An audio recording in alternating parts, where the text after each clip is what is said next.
All right, welcome back. Just a few days after Robert Kennedy Jr. joined forces with Donald Trump, vowing to make America healthy again by combating chronic diseases, child illness, and all of the damage being done to our country and to our bodies with all of this processed and ultra-processed food, Time Magazine, always protecting the state with a doozy of a headline: what if ultra-processed foods aren't as bad as you think? Arguing that processed food might give you more energy and might give you less anxiety. Maybe. The media is so much worse than you could ever imagine. And a prime example of just how bad they are: 1 year ago, Time Magazine released this article: why ultra-processed foods are so bad for you. Stating processed foods bring diseases like obesity, high blood pressure, type 2 diabetes, and even dementia. So, as we know, we're animals, right? We're supposed to just eat the stuff that grows in the ground, and the little animals that run around, kill them and eat them too is fine. Dr. Michael Savage joins us now. I can't believe the gall of Time Magazine to put out this nonsense. Well, Rob, I've been writing about this and researching on this since the 1970s. It's been an obsession of mine, a passion, whatever they call it today. Crime Magazine, yeah, hello. Yeah, they're going to support big pharma, they're going to support big medicine, big agriculture, and lie to you. They're not Time Magazine, they're Crime Magazine. The fact is, every culture on earth knows, those who study these things know, that food is the best medicine. Food is the #1 reason that we're either healthy or sick, aside from our genetics and chance. Let's put it to you that way. We have more control over our health through what we put in our bodies than through any other factor. Everybody who's sane knows that. That's why a sound mother doesn't feed a child garbage. But the fact is, mothers today are feeding children stuff they wouldn't even feed their cats or their dogs. Cats and dogs, if you look at the dog food today, Rob, yeah, no coloring, no flavoring, no salt, no dairy, no saturated fats. But the child is given a pastry and a cup of coffee in the morning, along with an Adderall pill. This is a crazy society. As I say, I've been writing about this and researching this for ages, and we really don't have a healthcare system in this country, Rob. What we have is a disease management system in America. A disease management system. When has a doctor last talked about preventive health in America? Like never.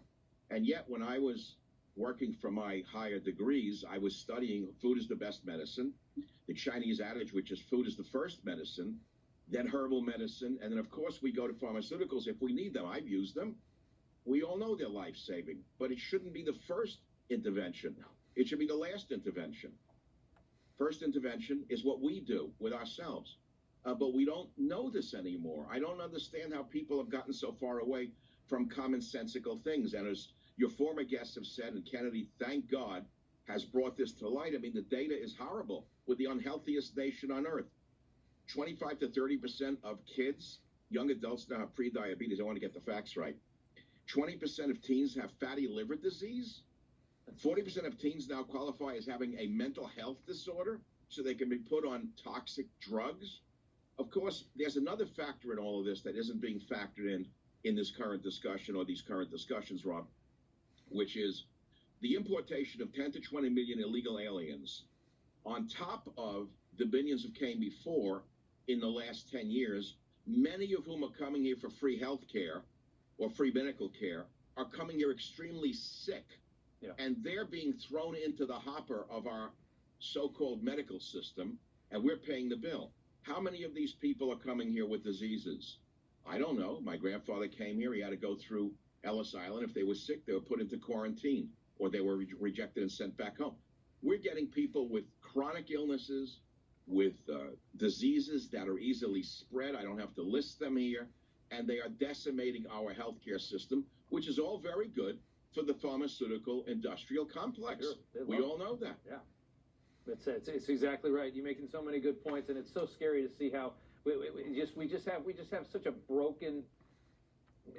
Just the whole process. What we eat is bad, so we put ourselves on drugs to get better from it. Everything is, it's all rotten from every single side, and it's all manipulated because all of the corporations that make the food and the drugs all control the FDA and all the organizations like that, and that's what they want to break down. Time Magazine fight hard to not let that happen. I got one more for you before I let you go. Your home state of California with another of its amazing middle fingers to the actual citizens of the state, overwhelmingly passing this bill, the state Senate, to allow illegal immigrants to get a state-funded down payment loan to buy a house up to $150,000.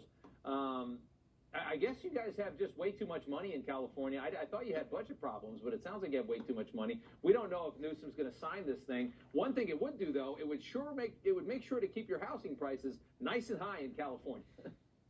Well, that's the reason they're doing it. Look, in the old days in Chicago and the Al Capone, they gave out little bottles of whiskey to get people to vote for the machine. So now they're giving out big bottles of whiskey in the form of, payoffs like this. There's a few problems with this. First of all, the housing market is weak in California right now, especially on the lower end.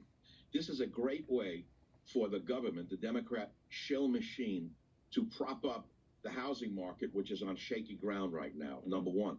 Number two, of course they're buying votes, but number two, they want the lower end housing to be supported to make sure that the housing market doesn't collapse in the state of California. And I don't know how successful they're going to be. There's also a legal issue. How can you give $150,000 in loans to non-citizens and disqualify tax-paying citizens? Yeah. It's going to be challenged in court. It's impossible to believe this would pass.